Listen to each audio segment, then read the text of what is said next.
Welcome guys. तो जो भी बीएससी नर्सिंग फर्स्ट ईयर के स्टूडेंट है उनके लिए मैं एनाटॉमी एंड फिजियोलॉजी के लिए इंपॉर्टेंट क्वेश्चंस लेके आया हूँ। जो भी पास्ट ईयर क्वेश्चन पेपर है उसमें से मैंने सब ये देख के क्वेश्चन निकाले हैं इंपॉर्टेंट। तो जो भी बीएससी नर्सिंग के स्टूडेंट है और जीएनएम के स्टूडेंट है उनके लिए ये हेल्प करेंगे। तो आप किसी भी यूनिवर्सिटी में हो लेकिन ये क्वेश्चंस आपको करके जाना ही है। और अगर आपको कुछ भी डाउट है तो आपके जो प्रीवियस ईयर क्वेश्चन पेपर है वो भी आप देख सकते हो, ठीक है। तो उसमें से भी आप इसको कंपेयर कर सकते हो। तो हम सिस्टम वाइज देखेंगे। तो फर्स्ट सिस्टम आती है हमारी सेल, ठीक है। तो सेल का स्ट्रक्चर पूछा जाता है 5 मार्क्स के लिए। उसके बाद स्ट्रक्चर ऑफ सेल मेम्ब्रेन, या तो प्लाज्मा मेम्ब्रेन या तो सेल मेम्ब्रेन बोलते हैं उसका स्ट्रक्चर। उसके साथ ही जो ट्रांसपोर्ट मैकेनिज्म है अक्रॉस द सेल मेम्ब्रेन वो पूछा जाता है। ये टोटल मिला के 15 मार्क का क्वेश्चन आता है, ठीक है। तो ये आप याद रखिएगा, structure of cell 5 mark, structure of plasma membrane plus transport mechanism across the cell membrane, ये आता है 15 marks. Then structure and function of mitochondria. बाकी जो ऑर्गेनल है वो इतने ज़्यादा इंपॉर्टेंट नहीं है, लेकिन माइटोकॉन्ड्रिया इंपॉर्टेंट है, उसको बार बार पूछा जाता है। इसलिए माइटोकॉन्ड्रिया का स्ट्रक्चर और फंक्शन ये आप याद रखना है, ये 5 मार्क्स के लिए पूछा जाता है। उसके बाद हमारा नेक्स्ट जो सिस्टम आ जाती है टिश्यू। तो टिश्यूज़ में ज़्यादा कुछ पूछा नहीं जाता है। टिश्यूज़ में सिर्फ क्लासिफिकेशन ऑफ टिश्यूज पूछा जाता है 5 मार्क्स के लिए, और ज़्यादा से ज़्यादा पूछा तो इपिथेलियल टिश्यूज पूछे जाते हैं, ठीक है। देन नेक्स्ट सिस्टम आ जाती है थर्ड यूनिट हमारा रेस्पिरेटरी सिस्टम, जिसमें स्ट्रक्चर ऑफ लंग पूछा जाता है, लंग वॉल्यूम एंड कैपेसिटी पूछा जाता है। उसके बाद स्ट्रक्चर ऑफ प्लूरल कैविटी। तो ये 3 क्वेश्चन पूछा जाता है और इनको मिला के कई बार 15 मार्क का बड़ा क्वेश्चन भी आ जाता है। देन नेक्स्ट क्वेश्चन, लंग के जो कंपार्टमेंट होते हैं वो पूछा जाता है कि कौन से लंग में कितने कंपार्टमेंट है, कौन सा लंग बड़ा है, कौन सा लंग छोटा है। तो लंग का कंपार्टमेंट जो है वो पूछा जाता है, तो ये भी आप याद रखना। उसके बाद रेस्पिरेटरी पाथवे या तो ब्रोंकियल पाथवे जो है वो भी 5 मार्क्स के लिए पूछा जाता है। और कई बार अप्लाइड एनाटॉमी लंग की पूछी जाती है, जैसे कि टीबी और अस्थमा, उसमें आपने लिखना है। फर्स्ट ईयर में वैसे तो डिसीजेस नहीं है, बट अप्लाइड एनाटॉमी पूछी जाती है जो आपको 5 मार्क की लिखनी पड़ेगी, ठीक है। देन हम नेक्स्ट क्वेश्चन देख लेते हैं, जो कि है mechanism of respiration. Expiration, inspiration और पॉज, ये जो 3 होते हैं वो हमें एक्सप्लेन करने पड़ते हैं। उसके बाद मसल्स ऑफ रेस्पिरेशन, ठीक है। उसके बाद और एक मैं इसमें ऐड कर देता हूँ 9th कंट्रोल ऑफ रेस्पिरेशन, ठीक है। कंट्रोल ऑफ रेस्पिरेशन ये भी पूछा जाता है। तो ऐसे ये रेस्पिरेटरी सिस्टम के क्वेश्चन हो गए। देन हम नेक्स्ट आ जाता है डाइजेस्टिव सिस्टम पे। तो डाइजेस्टिव सिस्टम में जो है वो स्ट्रक्चर ऑफ स्टमक पूछा जाता है। स्टमक बहुत ही ज़्यादा जरूरी है, स्टमक पूछा जाता है। उसके बाद मैकेनिज्म ऑफ एसिड सिक्रेशन, जो हमारी स्टमक में एसिड सिक्रेशन होता है वो किस तरीके से होता है वो पूछा जाता है। Then applied anatomy of stomach, उसमें पेप्टिक अल्सर या तो और भी जो स्टमक के डिसीजेज है उसके बारे में आप लिख सकते हो। देन उसके बाद आता है हमारा ऑर्गन सराउंडिंग स्टमक। स्टमक के जो भी आजू बाजू ऑर्गन सराउंडिंग होते हैं वो भी पूछे जाते हैं। और स्ट्रक्चर ऑफ स्टमक के साथ आपको ये भी पूछा जाता है कि ब्लड सप्लाई टू स्टमक, ठीक है। या तो उसके साथ ये भी पूछा जाता है कि नर्व सप्लाई टू स्टमक। तो ये चीज़ें भी याद रखना है। अगर कोई बड़ा ऑर्गन के बारे में आप सीख रहे हो, जैसे कि स्टमक हो गया या लंग हो गया, तो उसके आजू बाजू जो ब्लड सप्लाई और नर्व सप्लाई है उसके बारे में भी देखना है, ठीक है। देन नेक्स्ट क्वेश्चन हम देख लेते हैं मैकेनिज्म ऑफ डाइजेशन। डाइजेशन का जो पूरा मैकेनिज्म है, इंजेशन, उसके बाद उसमें कौन से एसिड सिक्रेट होते हैं वो पूरा आपने याद रखना है, वो 5 मार्क्स के लिए पूछा जाता है। देन लीवर का स्ट्रक्चर एंड फंक्शन बहुत ही ज़्यादा इंपॉर्टेंट है, ये 15 मार्क्स के लिए पूछा जाता है, तो ये चीज़ याद रखना है। Then structure of large intestine का स्ट्रक्चर पूछा जाता है 5 मार्क्स के लिए। उसके बाद structure of pancreas and pancreatic juices, तो ये और विथ अप्लाइड एनाटॉमी, ये 15 मार्क्स के लिए कभी कभी पूछा जाता है, ठीक है। लेकिन ये ज़्यादा नहीं क्वेश्चन आता, लेकिन ये जो लीवर का है, लीवर का मोस्टली पूछा ही जाता है मोस्ट ऑफ द टाइम, इसलिए लीवर तो आपने याद रखना ही है। और स्टमक, ये दोनों इंपॉर्टेंट है। उसके बाद पैंक्रियाज भी कर लेना, इसके बारे में 1-2 बार पढ़ लेना। देन सलावरी ग्लैंड के बारे में पूछा जाता है 5 मार्क्स के लिए। और कभी कभी सलावरी जो सलावा रहता है उसका फॉर्मेशन के बारे में भी पूछा जाता है।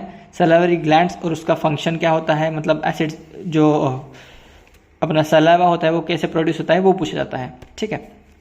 Then next system cardiovascular system, इसमें हार्ट का स्ट्रक्चर 5 मार्क्स के लिए पूछते हैं, कार्डियक साइकिल 5 मार्क्स के लिए पूछते हैं, और ब्लड प्रेशर और ब्लड प्रेशर के कंट्रोल के बारे में पूछते हैं 5 मार्क्स के लिए। तो ये कंबाइन मिला के कभी कभी 15 मार्क्स का क्वेश्चन आ जाता है।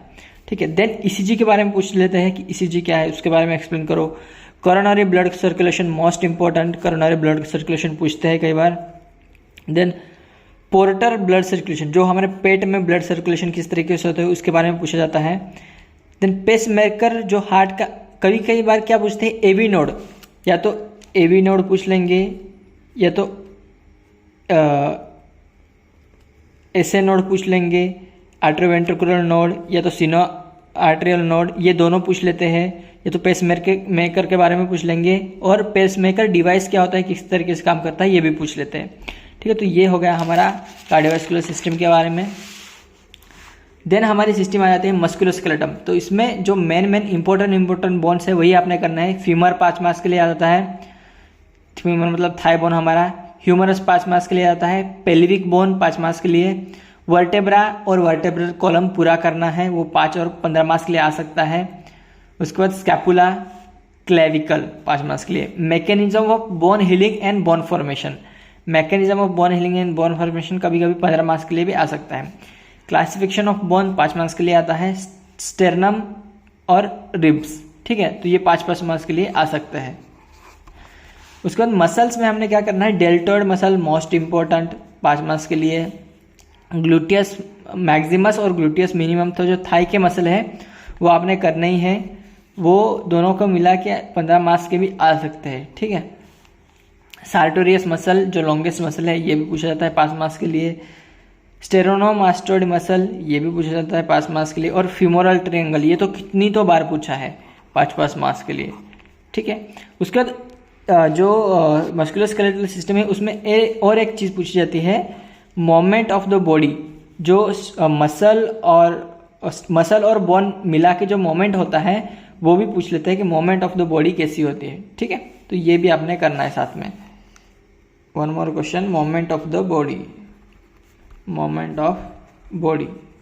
ठीक है, द नेक्स्ट सिस्टम आ जाती है हमारी रिप्रोडक्टिव सिस्टम। उसमें मेल में ज़्यादा कुछ पूछते नहीं है, टेस्टिस पूछते हैं और स्पर्म पूछते हैं। टेस्टिस का स्ट्रक्चर पूछते हैं और स्पर्म का स्ट्रक्चर एंड वो कैसे प्रोड्यूस होता है वो सब पूछते हैं, ज़्यादा कुछ पूछते नहीं है। ठीक है, मोटिलिटी के बारे में कभी कभी पूछ लेते हैं। उसमें फीमेल में इंपॉर्टेंट है uterus, most important, and support of the uterus, ये मोस्ट इंपॉर्टेंट 15 मार्क्स का क्वेश्चन है। ब्रेस्ट का स्ट्रक्चर एंड उसका जो अलग अलग फंक्शन क्या होता है, ब्रेस्ट मिल्क फॉर्मेशन कैसा होता है, तो ये कभी कभी आपको 15 मार्क्स के लिए पूछ सकते हैं। Menstrual cycle most important 5 marks के लिए पूछ लेते हैं। ठीक है, उसके बाद नेक्स्ट सिस्टम हम देख लेंगे एक्सक्रीटरी सिस्टम, या तो हम किडनी वाली जो यूरिनरी सिस्टम भी बोलते हैं इसको। तो structure and function of kidney and nephron ये पूछा जाता है 15 मार्क्स के लिए।